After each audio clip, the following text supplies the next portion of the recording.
My name is Ron Borzakowski. I'm the Assistant Director for the Office of Research at the Consumer Financial Protection Bureau, or the CFPB. Today's meeting is being held at the CFPB headquarters in Washington, D.C., and I'd like to welcome the ARC back for this important discussion. Excuse me. Let me spend a few minutes telling you what you can expect this morning. First, I will introduce the ARC members, and then CFPB's Acting Deputy Director, David Silberman, will provide some opening remarks. Following David's remarks, we'll engage with the ARC in two short discussions. The first will focus on yesterday's subcommittee meetings, where members of the staff in the ARC discussed the office's research in the areas of household balance sheets and disclosure. This will be followed by a presentation on the Bureau's recently announced work regarding the assessment of certain significant rules. The meeting should adjourn by 11 a.m. The Bureau established this advisory council with leading academics from throughout the U.S., and the council has served the Bureau well. Our Academic Research Council advises the CFPB by sharing their unique experience on research strategy and methodology. And today's public meeting and discussions in support of this important responsibility. As a reminder, the views of the ARC members are their views, and they're generally appreciated and welcome. However, they do not necessarily represent the views of the CFPB. So let me now introduce the ARC members that are here today. Justine Hastings.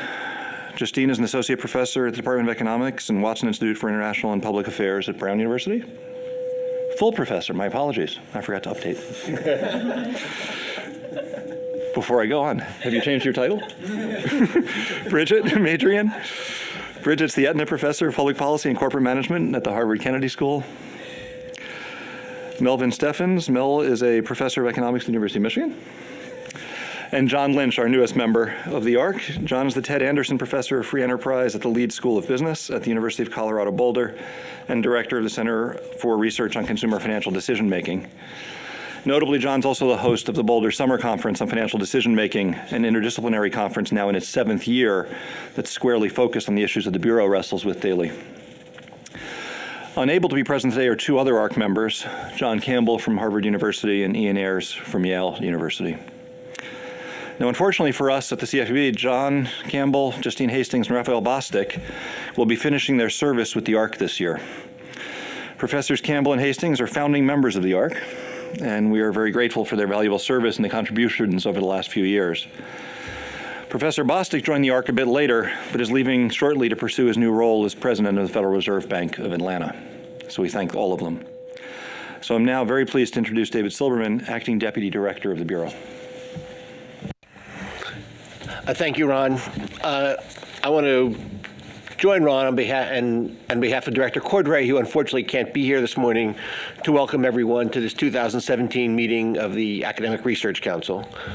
As Ron indicated, we created the Council nearly 6 years ago as a technical advisory body of scholars to provide our Office of Research with strong methodological and technical advice, along with guidance on data collection strategies and methods, all in support of the Bureau's underlying commitment and unyielding commitment to bringing an evidence-based perspective to the oversight of consumer financial markets. We are quite aware of how fortunate we are to have such great leaders in their fields collaborate with us in our efforts to better understand the behavior of consumers and the workings of these markets. I've had the privilege of being part of many of the prior discussions of the annual ARC meetings and can attest to the rich and fruitful exchanges between these distinguished scholars and the talented researchers at the Bureau. I even have been able to understand parts of what's been said in each of these discussions. Today, I thought I would briefly recap some of the work that our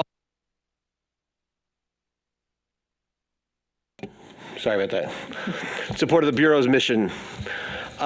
In doing so, I hope to illustrate the variety of creative ways in which our researchers are going about the task of gathering and analyzing evidence to inform our understanding of consumer financial markets and our policy decisions with respect to those markets. In December of last year, we released a tool we call Consumer Credit Trends. The tool is built on the Consumer Credit Panel, a nationally representative sample of credit records from one of the top three nationwide credit repositories. The credit records are de-identified before being sent to the Bureau, meaning we do not receive names, addresses, social security numbers, account numbers, or any other information that would reveal the identity of anyone in our sample. This protects consumers' privacy while enabling us to generate valuable information on market trends. Using the data we receive at the individual loan level, we can estimate originations for several different consumer credit products, such as mortgages, credit cards, auto loans, and student loans. We also can disaggregate these data, note that I use the plural, for various subsegments of consumers, such as older Americans or those living in low-income communities or those with subprime credit scores. We update this information monthly as new data arrives to supply timely, ongoing information about these markets. This is not, however, simply an exercise in counting. Because different creditors report to the credit bureaus on different cycles and because of lags in reporting, underlying consumer credit trends is a sophisticated model our researchers have built to enable them to construct reliable monthly estimates of originations from incomplete or partial data. Highlights from the most recent release, which we published just last week, show, for instance, that while automobile lending overall continues to increase mildly, up 3.4% year over year in March, lending to consumers with subprime credit scores has been declining for 13 consecutive months.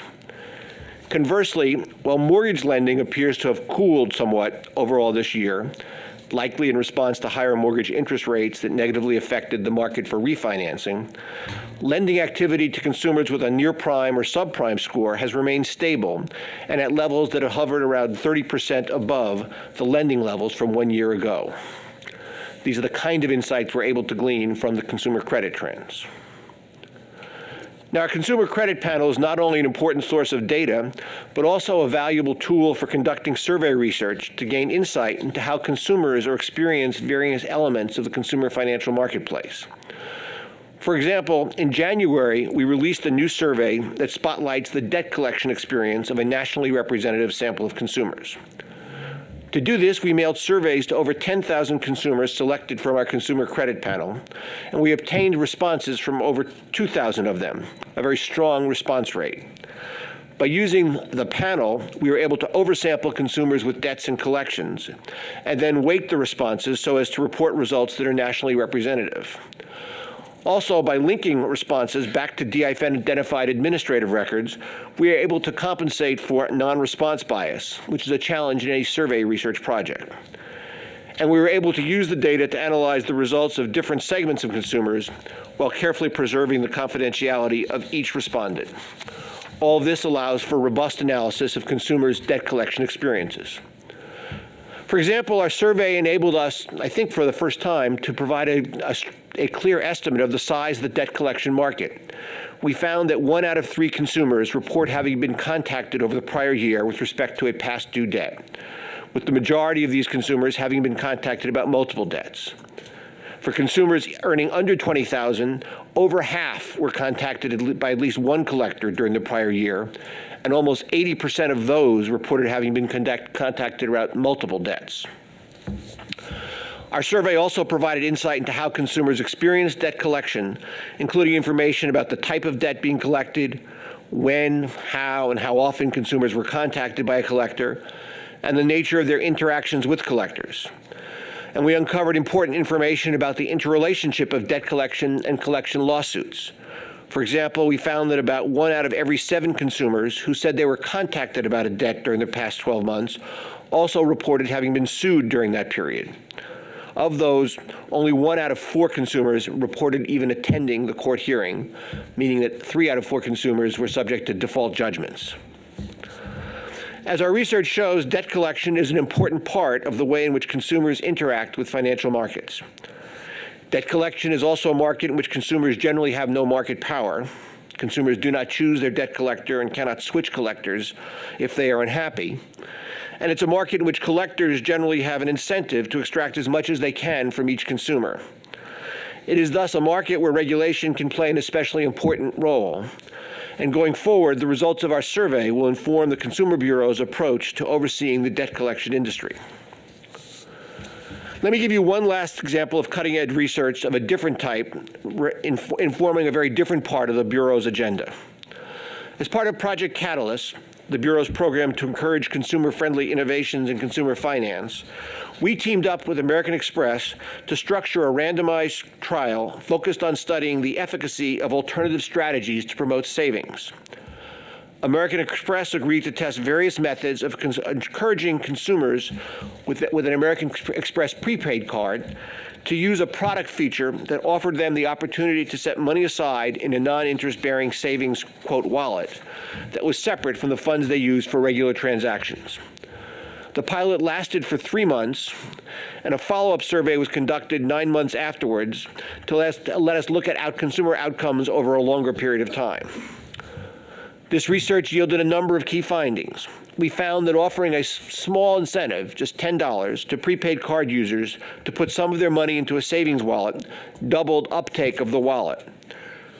Furthermore, consumers who used the savings wallet tended to continue to use it even when they were no longer being encouraged or incentivized to do so. And participants who were offered an incentive to save reported significantly less use of payday loans and paycheck advance products over a period of 12 months, including the trial and the follow-on period, as compared to those who were not offered any incentive during the trial. So these are just 3 examples of the work the Office of Research has done in the past year. Our researchers also provide analytical support to our fair lending and compliance missions, as well as to our consumer engagement team. They support Project Catalyst efforts to foster innovation in consumer financial products and services, and they're integrated into our policy-making processes and are ultimately responsible for the close evaluation of our proposed and final rules through considerations of benefits, costs, and burdens as required by our governing statutes. Later this morning, you'll be hearing about the steps we are taking to research and assess the effectiveness of a number of significant rules promulgated by the Bureau, and which will be approaching their 5-year anniversary in the coming year or 2. In all of our research efforts, we've benefited from the wisdom and experience of the members of our Academic Research Council. So let me close by again thanking the members of the Council, welcoming John Lynch to the Council. We are grateful for your time and your insights, and I look forward to the rest of the presentations and discussions this morning. Thank you. David, thank you very much. As I noted earlier, our next agenda item today is to at least give some readouts of the 2 discussions that happened yesterday. And with 2 of the ARC members not being here, I will actually do the readout for dynamics of household balance sheets, and then Professor Hastings, Justine, if you could follow on with the discussion of the disclosure discussion that had happened yesterday. The office has basically decided to focus much of its work, although not all of its work, in 2 areas of research. We call them research agendas. One on what we call the dynamics of household balance sheets, understanding how the financial lives of consumers evolve over time, the shocks that they face, the persistence of those shocks, and the interrelation of particular products in the markets with these consumers' lives as they use them or don't. So that was part of the discussion yesterday. Staff at the Office of Research laid out a number of those projects in high summary form. And then there was a deep dive on 2 particular projects with the ARC members. The first was a discussion of early preliminary work in a dynamic structural model that looked specifically at consumption and savings focused on low-income consumers and extended periods where they may actually be in debt. We also had a complementary presentation using very different methodologies, talking about pilot work to gather data and to understand the shocks that such low-income consumers may face and may put them into a situation where they're looking for money or need debt. So following that conversation, the question became, what direction should we move in going forward? And the discussion focused on 2 areas: new data sources that the Bureau could potentially obtain, but also were we to actually use survey methodologies, and as David mentioned, we have the capacity to run surveys off of the Consumer Credit Panel using that as the administrative frame. Were we to do that, what would be the pluses and minuses of taking that approach? And the pluses and minuses of taking that approach, in particular, if we're trying to ascertain the assets that a given household may have. That's something where our current data is a little bit weaker, an important area for us to develop in the future. So we discussed what would happen if we used the Consumer Credit Panel for that work, any potential issues of selection. For example, we know that there are about 11% of the U.S. population who would not be in the credit records, and we could not sample or reach that way. But we also discussed other issues, such as whether this should be a one-shot survey of some sort, perhaps a panel, something more longitudinal, whether there are newer technologies that we should be using rather than mail surveys, which has been our traditional, or internet surveys, a traditional way of doing this. And the ARC brought forth, various ideas, both for other data sets that we could get and the surveys that we could possibly conduct. I think they were generally supportive of this work, and we were happy to hear that, and offered a lot of specifics. So I think, I don't know if that's a fair summary, and if any of you would like to join in or expound on that before Justine goes on. Thank you, Ron. Listening to all of the projects that were discussed yesterday in the dynamics of household balance sheets, I thought it was a very exciting research agenda. This idea of pulling together administrative data along with household survey data to complement each other is something that academic community has been very excited about doing and pursuing very recently. And so hearing that the Bureau is taking the lead on this and actually creating some exciting products so we can learn a lot about household balance sheets and better understand the situations households are finding themselves in, I think is a quite exciting agenda, and I look forward to seeing much more in the future. Justine? Thanks. So I also really enjoyed both of the conversations yesterday. I'm going to summarize one of the other panels in a moment. But I think one of the really commendable things, both about the survey and about generally much of the discussion, is the Bureau's focus on measuring and understanding and incorporating that understanding from data and research into decision making. Great thing we might think about, for example, regulations for balloon mortgages. Well, if we don't know anything about them or what their impacts are or even the characteristics of people who are taking them, how can we actually design a regulation that we think is going to address a problem if a problem exists? And so taking this kind of deliberative approach to actually measure things that we don't see and incorporating that into how we're making policy is great to see that throughout all of the discussions and everything that the CFPB is doing. I think it really gives a lot of confidence in the process that people are really trying to understand where their difficulties and challenges, who's affected by them, and what are the best directions to address those challenges. Thanks much. This is a reasonable time. If you want to summarize the second conversation, then perhaps John and Bridget, if they have any reactions, can chime in. Great. So on that same theme of careful deliberation and informed discussion, the Bureau yesterday, CFPB and ARC members engaged in a discussion about the challenges of creating effective disclosure forms and measuring the effectiveness of disclosure forms once they are launched or put into the real world. And the discussion focused on a particular example, which is the disclosure of prepaid cards.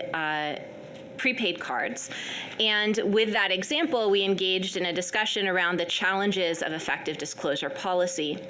Heidi Johnson provided an overview of the Office of Research projects that fall under disclosure research, and ARC member Eric Johnson from Columbia Business School led a discussion around an example, particularly highlighting possible approaches for disclosure in the prepaid card industry. We used a visual of a hypothetical disclosure requirement for prepaid cards. ARC members and CFPB staff brought their expertise from successful research experiences to bear on this important question. The discussion included evidence about what works for disclosure, given how busy people are, and given their busyness and all of the things we all have to accomplish in a day, what is the right way to present information so that busy people can use it and make the decisions they'd like to make if they had more than 24 hours in a day. And we discussed how people interpret average fees versus their personal expectations over fees. We know a lot from a wealth of research about how people think about, project what they expect their usage is going to be versus a typical person. We discussed the very important topic of how firms might respond to consumers' response or changes in demand that happen when we implement disclosure. and how we might incorporate these responses into disclosure policy. So thinking 2 steps ahead, if we want to enable consumers to make informed decisions in a transparent market, how do we incorporate both consumers' interpretation of information and also how firms will respond to regulations to ensure that at the end of the day we achieve our goal? For example, we brought evidence from real policy changes in international settings where such responses of industry to regulation and disclosure policy have hindered policy accomplishing its goals, and thought about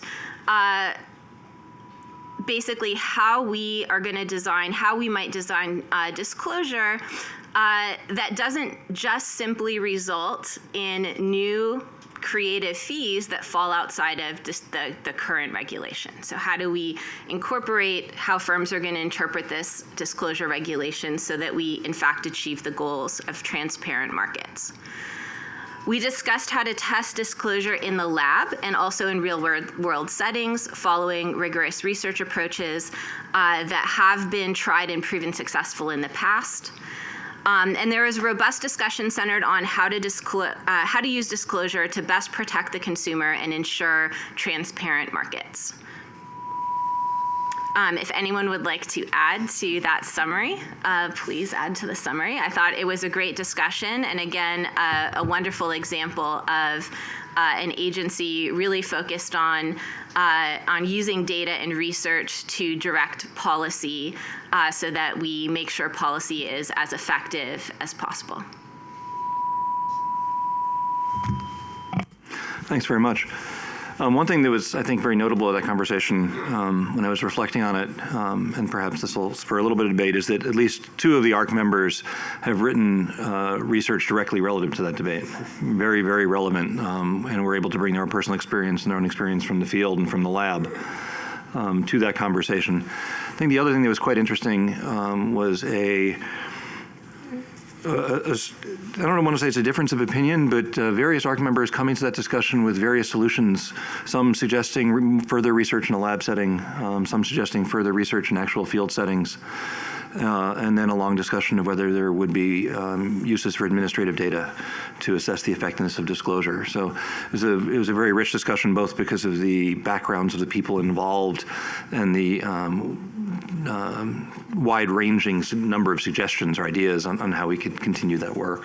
John, I don't know if you want to, this is your area. I guess the only thing I would add is that one of the really interesting dimensions of the discussion was if you're trying to have consumers understand the nature of fees that are associated with these products, but the fees can be of many different forms, how does one disclose that when any given individual might incur different fees? And so that issue of heterogeneity I thought was a really interesting problem.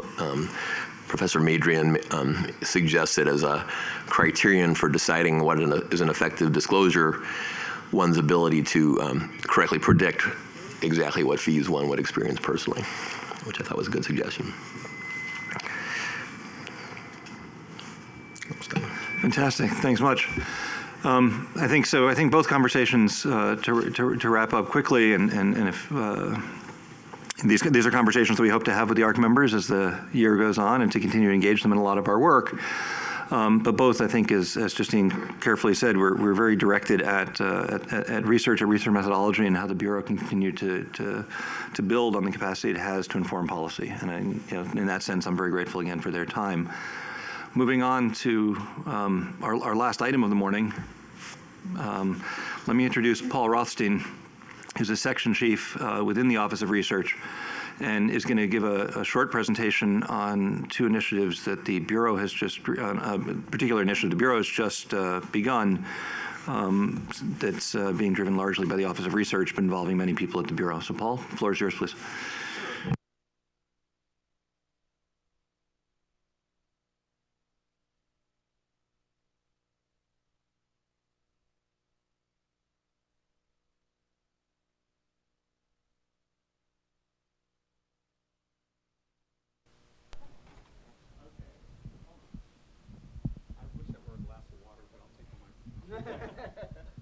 Hi. Yes? Good. All right. My pen goes down. All right. So we've been working on developing this line of research for a number of years, and I'll say a little bit more about that in a second. So it's very exciting to move into a more public phase of discussing this work on assessment of significant rules. Okay, let me make sure this works. This is the last technical thing to make sure I've got. Good. All right. So Dodd-Frank, our governing statute, mandates that we do these retrospective reviews that the statute calls assessments, and we've adopted that term. So the first, there are these 5 elements that I've written up here on the slide, and I want to look at the first 2 together and make a few comments and then move on to the others. So we're required to conduct an assessment of each significant rule adopted under federal consumer financial law. And we are to publish a report of the assessment within 5 years of the effective date. So there is this puzzle here. First of all, we have to define what is a significant rule, and however we do that, there has to be a clear and well-defined effective date so that we know when this report is due. So in the real world, which the Bureau works in, we produce rules and we amend them, sometimes prior to the effective date, sometimes afterward. We put a lot of thought into thinking about what was the right way to think about what a rule was for purposes of these assessments. So it was a reasonable exercise, that we weren't by some just formalism excluding requirements that should be part of thinking about what a rule is doing. But also, you know, since there's a 5-year clock ticking, we have a well-defined effective date, and we don't get too far out on the timeline before, you know, we have to just cut off something like data collection because we have to write a report. So we thought real hard about this, and obviously, you know, as you might expect, rules with a common effective date would be thought of as together, but with perhaps a little bit of flexibility there for when just in order to produce a comprehensive or reasonable assessment, we would go a little bit beyond that. And then significance, as we've put in some of the Federal Register notices we've issued already, you know, is related to factors that are just very intuitive in what you would expect. That we look at the compliance costs associated with the package of the rules with the common effective date. We look at the scope of the requirements that are being changed. We look at the potential impacts on the market, but always keeping in mind that, you know, this is for determining whether we'll do an assessment. So we can't like do the assessment in order to determine if we are going to do the assessment. We have to make that decision based on information that we have, largely information that we did in the rulemaking. So it's forward-looking information, what our expectations were, along with whatever information may have come along to us up to the moment before we say, yes, this is a significant rule, because we could make that determination from the moment we issued the rule or sometime afterward. Obviously, as the public now knows, we're making that determination a little bit later, which is in many ways a reasonable thing to do, to kind of look around and see what's happening before saying, oh yeah, this rule is a significant rule. We should put the resources in to assessing its effectiveness. Okay. Third bullet point, third element, will seek certain recommendations from the public regarding the rule. That's required by the statute. And the assessment shall address effectiveness of the rule in meeting the specific goals of the rule as stated by the Bureau, and the purposes and objectives of the Bureau as stated in Title 10 of the Dodd-Frank Act. I won't repeat the purposes and objectives of the Bureau stated in Title 10. They're there in our Federal Register notices that we've issued, but they're things that you would, common sense things that the Bureau, you know, is organic to its mission. That if you know about the Bureau, it's, you know, preventing unfair deceptive practices, it's making sure consumers have information, that kind of thing. General goals of the Bureau. And will reflect, very critically, will reflect available evidence and any data that the Bureau reasonably may collect. And so it's this last part that really puts assessments into the realm of a research exercise and moving away from simply relying on, say, comments about the rule, which are opinions about the effectiveness of the rule. There's another thing out there, which would be data about the effectiveness of the rule. Opinions are important, but it's not the scope of our assessments by any means. And when we look around at individual significant rules, in some cases we'll have lots of data in-house already because we have supervision and examination functions, we have complaints, we have enforcement actions that bring in information and evidence to the Bureau, but in some cases we won't have very much, in which case we go out to to stakeholders and to the entities that we regulate and ask for information so that we can fulfill this requirement. And we're in the early stages of doing that on the ones that for which we've already made the determinations in terms of the outreach part. So one other technical point I want to make, whenever you talk about an assessment, the first thing people will think about is, well, like relative to what? Effective relative to what? What's the baseline against which you're making comparisons? Within the economics literature in this kind of work, there's a sense, there's a general perspective of, well, that's kind of obvious. It's like what the world would be if not for the rule, as if that's a clear, even in principle, that that's like the only answer. And it is part of the answer. It's certainly partly of interest, and we sort of get at that, you know, in various ways. Formally, you think about before the rule data and after the rule data, and then from the before rule data, well, in the current context, what does that tell us about the current context? Because before the rule isn't the world, if not for the rule, it's just before the rule. But it's data that can inform that choice. Within the methodologies of economics, there's a lot of interest in methodologies around carve-outs, so that gives you a much cleaner sense of a group of entities that aren't regulated currently, and you can compare them to similar guys after the rule, and then you get this clean sense against what are they doing if not for the rule. But there's other baselines of interest in that our assessments would be thinking of. You know, in some cases, a rule has a safe harbor. We might be interested in the safe harbor. It makes no sense to think about the impact of the safe harbor absent the requirements from which it is a safe harbor being in effect.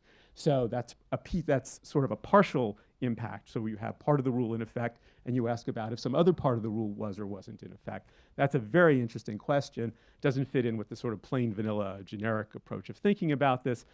And there's also, it can be of interest to think about against a baseline of what we thought the world might be like, what our expectations were relative to what actually occurred, is also a very interesting discussion. There are other kinds of baselines against which we'll be making comparisons, driven by what is substantively interesting to us, to our stakeholders, to informing policy. So that is the overview of our methodology, and I'll spend less time talking about other slides. All right, so on the requirements front, this is just to note that we've been thinking about this for a long time, but we actually have performance goals around this. Performance goal 1.1.2, thank you, man. All right, so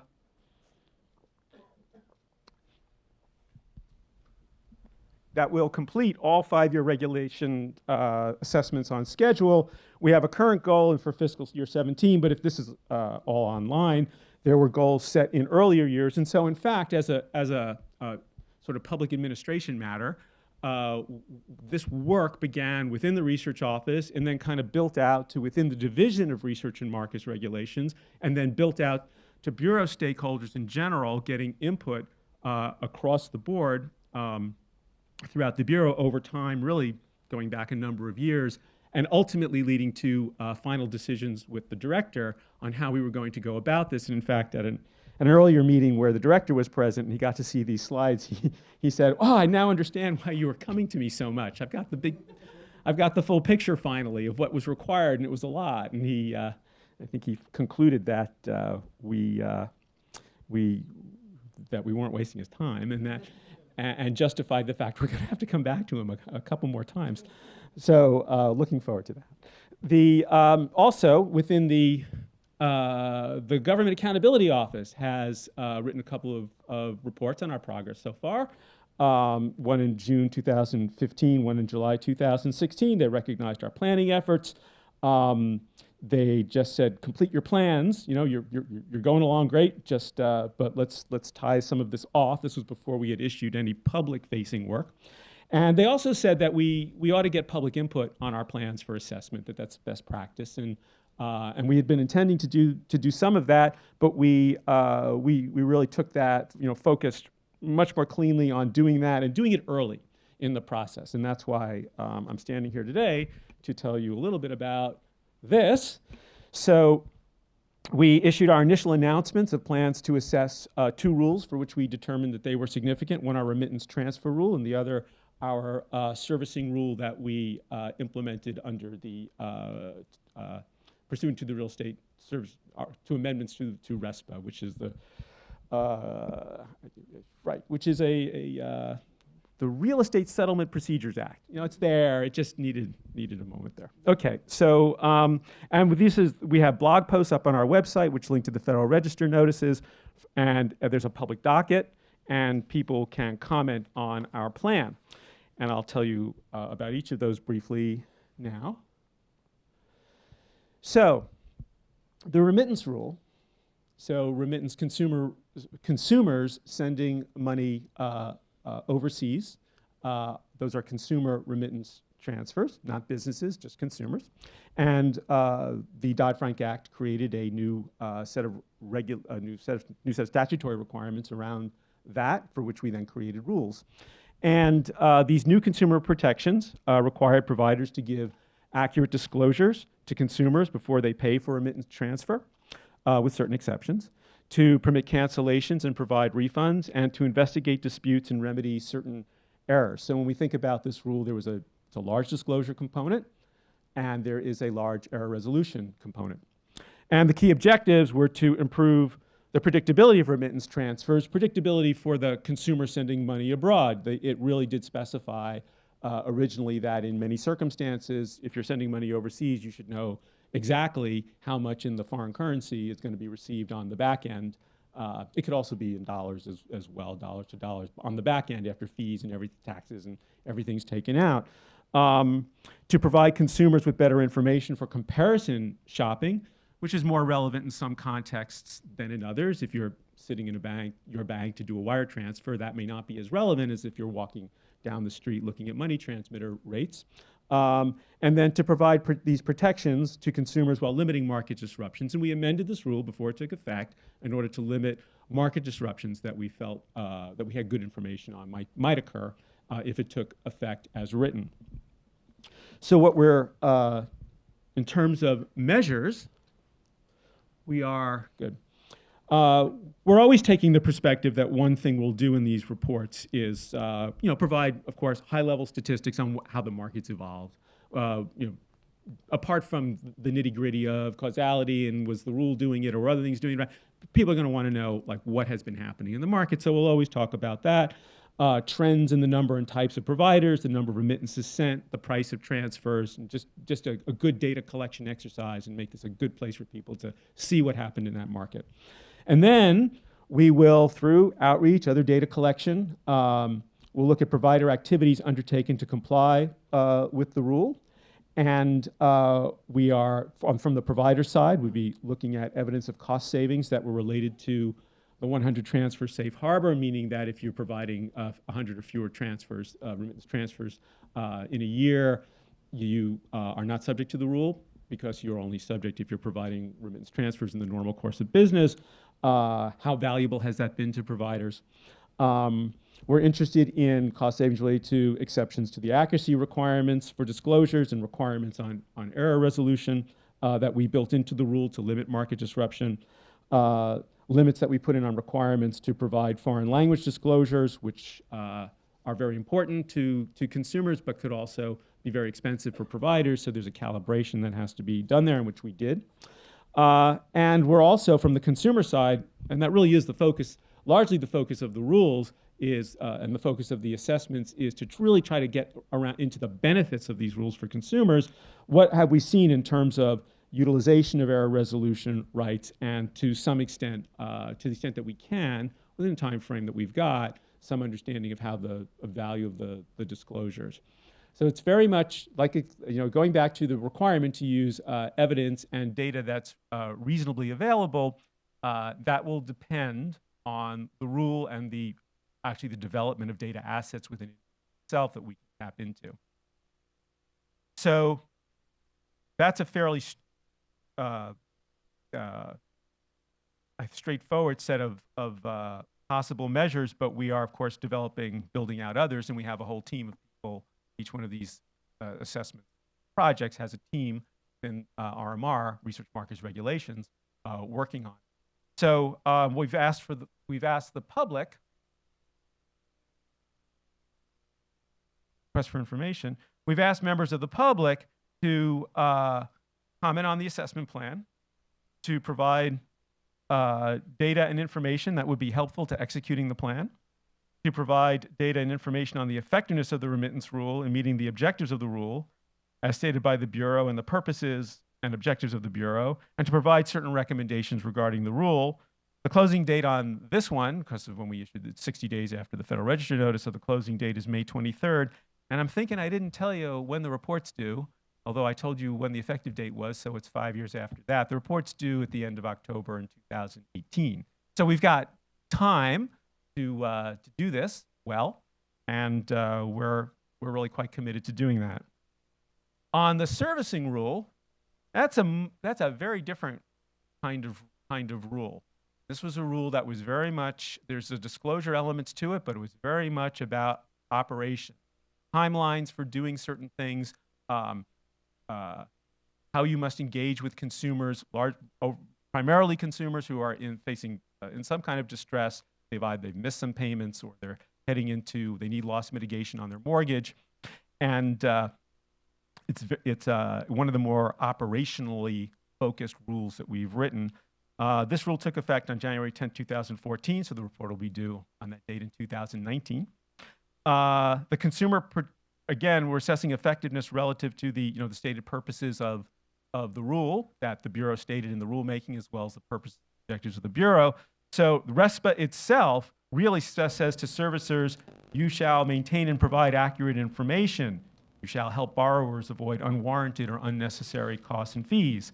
And you shall facilitate review for foreclosure. And then we, building on that, added, said consistent with the purposes of RESPA, will facilitate review for foreclosure avoidance options. RESPA is a remedial consumer protection statute, and our rules built off of those purposes of the statute in stating what we were trying to achieve.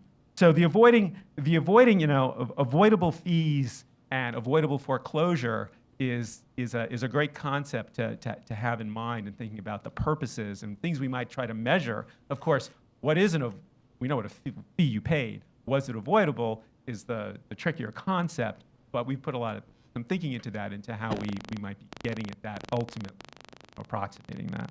So the RESPA servicing rule specifically requires mortgage loan servicers in part to provide disclosures to borrowers related to force-placed insurance, which is the lender-placed insurance when they don't have proof that you have in place hazard insurance. It's required to under your mortgage contract. Respond to errors asserted by borrowers in a timely manner, and follow certain procedures related to loss mitigation applications and communications with borrowers. This is a large rule with many, many moving parts.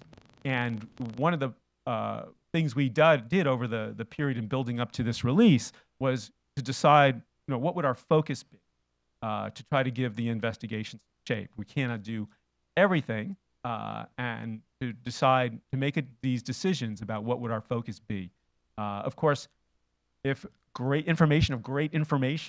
evidence of if we learn that there's great information on something important that we didn't consider, we're interested in hearing about that. But we've really tried to think hard about, what was this rule and statute trying to accomplish? What were we doing? And in that environment, loss mitigation, error resolution, and avoidance of unnecessary force-placed insurance were really, really key at the time. So those are the things that we're trying to look for. And this is not this is a single slide that tries to capture a lot of information, so it's not a great slide. But wanted to just give you a little flavor of the kind of measures that we've been thinking about. So, there is servicer compliance activities, such as responding to loss mitigation applications. Are they hitting the timelines that what are we finding about the timelines that services are hitting? And to borrow notices of error, all on these prescribed timelines. And, to the extent that there is variation there, even within the rules, even within the law, we can then kind of use that variation to sort of then look at outcomes, various kinds of outcomes related to that. And that's one way of starting to get at this, to start to pick out a little bit around causality. On the consumer side, we're looking for good granular data on consumer activities such as utilization of the rights provided by the rule. Are they asserting errors in submitting loss mitigation applications and actions prompted or enabled by the rule, such as are they making additional payments in response to prompts, disclosure prompts? So, hey, we're going to impose, we have no evidence, you have hazard insurance. Does that produce a spike in payment? You know, for people who, does that produce a spike in payment off trend? That would be sort of like, yeah, there was an avoidable case here because we got a bump up on relative to a timeline. Of course, we can't prove in that methodology whether they might not have eventually paid, but we're seeing a response to the disclosure. So again, it's careful in each case specifying the counterfactual relative to the facts and circumstances. Be real clear about that. You know, what will the evidence show? Additional payments or other consumer response after early intervention by the servicer or consumer early intervention by the servicer or consumer verification in hazard insurance. So the early intervention by the servicer is an actual rule mandated requirement here, and once you're in default for a certain period, that servicers will jump in and do a lot of outreach to you. Is that working? And in response to that, do we see cure? Do we see more orderly resolution of delinquency? You know, some foreclosure or short sale are the other options beside cure there, but having it take forever relative to some timelines that we take a long time, are those coming closer to what is the right timeline so unnecessary fees don't accumulate? So that, you know, and there is actually some research on the literature as to what is a good timeline for consumers who are in distress for final resolution. Forever is certainly not the right answer. And so we're interested in these kinds of changes that we might be observing in response to specific activities in the rule, and also relative to before data that we will likely be able to obtain some of from servicers. So to the extent possible, we'll be relating the above activities to consumer outcomes that the rule sought to affect, including fees and charges assessed and paid, the incidence and severity of delinquency, and how delinquency is resolved, including time to delinquency, where resolution is cure, foreclosure, short sale. So we've put a lot of thought into these measures, but of course, it's a dynamic process because as we go out, we learn about what data is reasonably available, and some investigations we'll have to refine the investigations and what we can do based on what we can actually obtain information on. So this is constant back and forth, which is another real world aspect of this kind of work, retrospective review, that isn't really in the textbooks. So that's going to be a very interesting process, and it's why we have teams working on this, because it's not just written down and then it rolls forward. It's definitely a dynamic and something that requires a lot of work. As I say internally, nobody's full-time job is these assessments on these teams, but we've got an ongoing need for these resources. So part of my job is to keep those resources there and available for this work. So we've asked the members of the public the same thing for this remittance, as for the remittance rule, to comment on the assessment plan, to provide data and information that would be helpful to executing the plan, to provide data and information on the effectiveness of the, in this case, the RESPA servicing rule in meeting the objectives of the rule, and to provide certain recommendations regarding the rule. The closing date on that is July 10th. So a lot more time if anybody wants to write. All right, so that's the overview that I was asked to provide of our assessment work, and I'm happy to take questions, comments. So thanks very much, Paul. As Paul mentioned, the Bureau is substantially committed to these retrospective reviews and the assessments of the rules. And we have now asked through the 2 Federal Register notices for information and from data for the public, which is a key ingredient to all of this. The reason that we decided and thought it'd be useful to discuss this morning with the ARC members is that the other input to this will be any learnings that we can have from the literature from other places, the cost-benefit literature, the retrospective review literature, the evaluation literature. We have a lot of expertise in-house, but we can always learn more. And if there are particularly good examples that they have or particular areas that they think we should look or we should dig or particular methodologies we should use, we're going to be interested in having those conversations over the next 18 months as we're engaged in these activities. We have As Paul mentioned, October 28th of 2018 will be the first report, and 5 years later for the RESPA report is early in 2019. So it's a lot of work to do over the coming months. I don't know if there are any reactions from the ARC members to some of this material and to sort of the, I would say, the large and optimistic task that we've set in front of us. That's a good characterization. Well, since you asked. So first of all, I'm very impressed at how much thought is going into this process, and particularly impressed that for reports that aren't going to be due for another 18 months or, almost 2 years, that the ducks are already in a row to get these done in a timely fashion. The one caution that I would give to you in thinking about the impact of these regulations and in writing up the assessment is that there are things that are easy to quantify, and there are things that are more difficult to quantify, and then there are things that are fundamentally impossible to quantify. And I'm speaking with my behavioral economist hat on now, but it's really easy to focus on the things that are easy to quantify precisely because they are easy to quantify, but they are not the only things that matter. So I would just issue a caution to give due recognition to things that might matter, even if they're difficult to measure. And I think in the domain of much of what the CFPB does, an important factor that's difficult to quantify is the reduction in stress and the mental health issues that individuals feel around financial decision making. So there's, some interesting research that has been done in Oregon on the impact of providing health insurance to lower income individuals who didn't previously have it. And one of the interesting findings from that research is that having health insurance, it turns out, has big mental health benefits. People are not as stressed out when they have insurance, and there's lots of evidence that from Sendell Mullainathan and others on this idea of scarcity, that when people have limited resources, that creates a lot of financial stress, and that carries over to a lot of decisions that people make.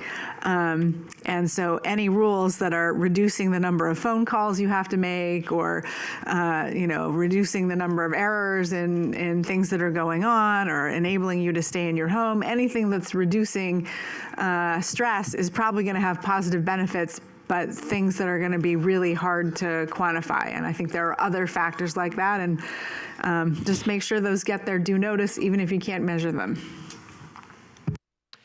Right. One thing that's great. It is useful to us in many ways that we've got this language around assessing effectiveness relative to goals, stated in the rulemaking or in the purposes and objectives of the Bureau. That's both expansive, but also provides some protection. Another way we could get, like you said, easy to measure but aren't the right things is if we just focused on, for example, compliance costs. That's not what we're required to do, but that's relatively easy to measure, and a lot of that information, can be collected. What you've described is a type of benefit, which are typically the harder ones, but we are mandated to focus on that in part because the purposes and objectives include that, and that's a great framing. Do you have any thoughts? How would you think about if reduction of stress requires a baseline measurement of stress? How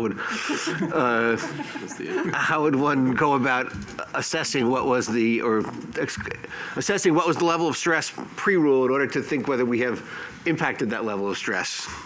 Yeah, I might have to think more about that. If you really had all your ducks in a row, you would have done that, 3 or 4 years ago. But there may be some there are lots of national surveys that collect measures of stress, and it may be possible to identify a subpopulation most likely to be impacted by these rules, and then do some tracking over time. But I'm just speaking off the top of my head. Yeah, I was going to put Justine on the spot, given her work in Rhode Island, if there's any insights into policy evaluation or the data necessary for such tasks, or generic advice as we embark on this on these projects. Sure. So in Rhode Island, we've started at Brown University the Rhode Island Innovative Policy Lab, which is a foundation-funded partnership with the Office of the Governor to use data and science to improve policy and equity of opportunity. And as such, one of the things that we've been looking at are the impacts of policies and personal finance on measures of stress in the household, which could manifest themselves in things such as crime rates. They could also manifest themselves with misbehavior of children at school. An interesting project that we're working on with the Office of the Governor and USDA is examining the impact of the food stamp consumption cycle on many measures of household well-being.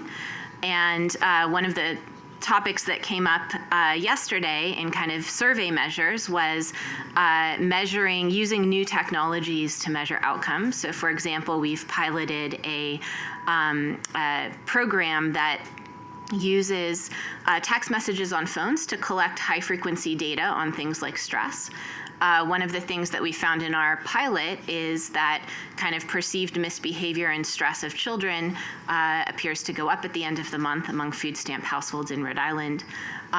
This is consistent with some of the patterns one might see with truancies and misbehavior at schools. And of course, measuring this leads to policy recommendations, policy trials, and then the ability to measure the policy impact. And obviously, since these data are collected and are being used for research-driven policy in Rhode Island, to the extent that we can harness that to inform national policies that also impact Rhode Island, we're ready and happy to do that, because we will have better policy, and we will have better policy impact and increased equity of opportunity if we can actually use data to think about what are the problems that policy can address, and then measure the effectiveness of policy afterwards, instead of just kind of implementing it and hoping that our aims actually became reality.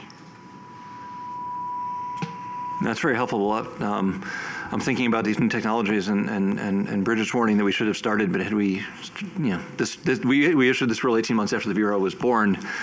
This would have been a case where we would have started our data collections 18 months before we were born, which would have been particularly hard.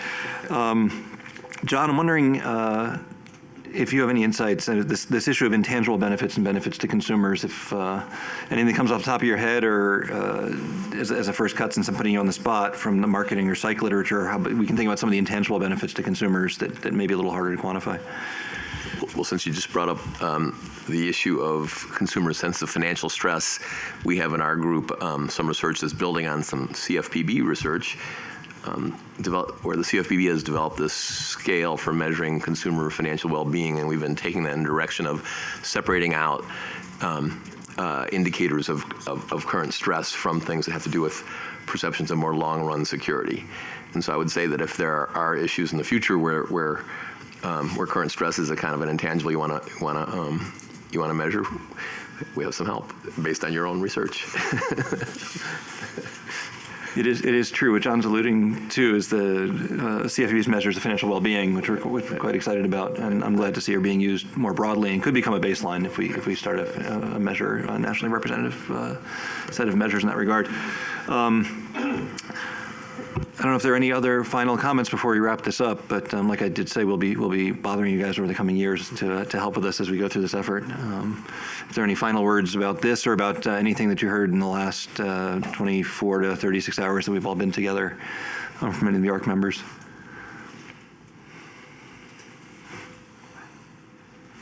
All right. Then fantastic. Thank you all very, very much. I will call us adjourned for now till next year's annual meeting, and want to thank everybody for their participation yesterday, for today, for the robust conversation, and for what I'm sure will be a lot of valuable input to our work going forward. So many thanks.